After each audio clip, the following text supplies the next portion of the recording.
राष्ट्रीय गीत म्हणून स्वीकारले गेले। आणि मग 24 जानेवारी 1950 होय 24 जानेवारी 1950 ह्या दिवशी वंदे मातरम हे भारताचे अधिकृत राष्ट्रीय गीत बनले। मित्रांनो 1905 मध्ये बंगालच्या फाळणीच्या निमित्ताने वंदे मातरम याचे रूपांतर एका राष्ट्रघोषात झाले। ज्याप्रमाणे मराठ्यांचा हर हर महादेव, राजपूतांचा जय एकलिंगजी, शिखांचा सत श्री अकाल, अगदी त्याचप्रमाणे स्वातंत्र्यात भारताचा वंदे मातरम हा राष्ट्रमंत्र बनला। एका गीताचे रूपांतर एका राष्ट्रघोषात झाले। मित्रांनो एक अलौकिक तेज घेऊन आलेल्या या शब्दांनी इंग्रजांना त्रस्त करून सोडले। खरं तर माते तुला वंदन असं इतका साधा अर्थ असलेल्या या दोन शब्दांची इंग्रजांनी एवढी धास्ती का घ्यावी? मित्रांनो वंदे मातरम हे 25 ओळींचे एक साधे काव्य, त्यातही कोणतेही मन भटकवणारे शब्द नाही, तरी किती सामर्थ्य असेल नाव या शब्दांमध्ये। मित्रांनो वसे भाग्य कोणत्याच गीताला लाभले नाही असे भाग्य या वंदे मातरम गीताला लाभले आहे। आज या गीताच्या निर्मितीला 150 वर्ष पूर्ण होत आहे, तरीही या शब्दांचा प्रभाव अजूनही कमी झालेला नाही।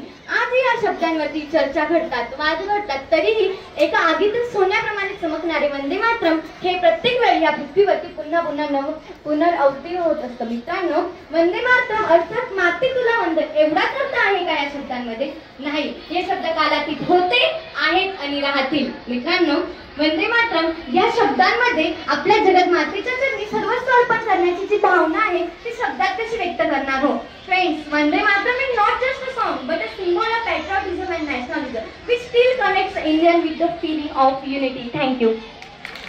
यानंतर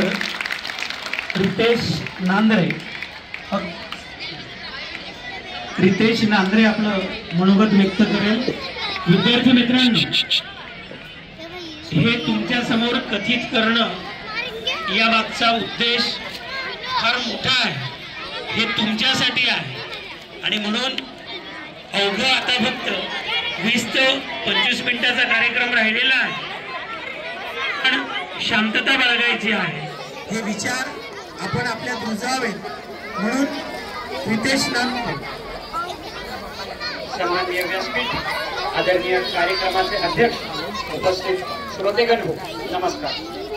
वंदे मातरम हे गीत आपण ऐकतो, हे घोषवाक्य आपण वापरतो, पण या मागचा इतिहास आपल्याला माहिती आहे का?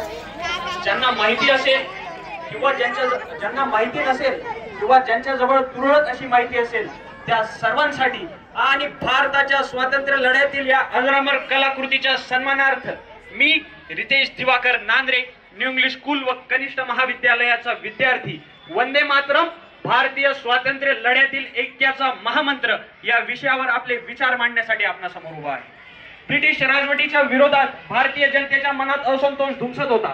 या दोन शब्द प्रामुख्याने विद्रोहाची मशाल बनून पेटले।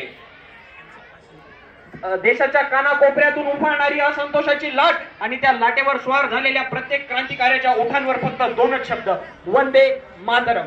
शेकडो वर्षांपूर्वीपासून ते आजपर्यंत आपण या भारत भूला मातेचा दर्जा दिलेला आहे। त्याच मातृत्वाप्रती कृतज्ञता व्यक्त करण्यासाठी आणि भारतीय स्वातंत्र्य चळवळीत देशप्रेमाची नवी ऊर्जा प्रसारित करण्यासाठी स्वर्गीय बंकिमचंद्र चटर्जी उर्फ चट्टोपाध्याय यांनी सन 1870 मध्ये वंदे मातरम या गीताची रचना केली। संस्कृत या भारताच्या प्राचीन आणि ऐतिहासिक भाषेत ही रचना केली गेली। पुढे 1882 मध्ये त्यांच्याच आनंदमठ या कादंबरीतून वंदे मातरम सर्वप्रथम प्रकाशित करण्यात आले। वंदे मातरम म्हणजे आई तुला नमन, हा देश आपली माता आहे आणि या आपल्या भारत मातेवर कोणीतरी वारंवार अन्याय करताय, तिचा सतत अपमान करताय, ही भावना या गीताच्या माध्यमातून तयार झाली। सन 1896 मध्ये कोलकाता येथे भारतीय राष्ट्रीय काँग्रेसचे अधिवेशन होते आणि त्या अधिवेशनाची सुरुवात होते की वंदे मातरम या गीतापासून। ही पहिलीच वेळ होती जेव्हा वंदे मातरम सार्वजनिकरित्या गायलं गेलं आणि ते गायलं स्वतः गुरुदेव रवींद्रनाथ टागोर यांनी। सुरुवातीला राजकीय स्वरूपात वापरल्या गेलेल्या या गीताने पुढे भारतीय स्वातंत्र्य चळवळीला वेगळं स्वरूप प्राप्त करून दिलं।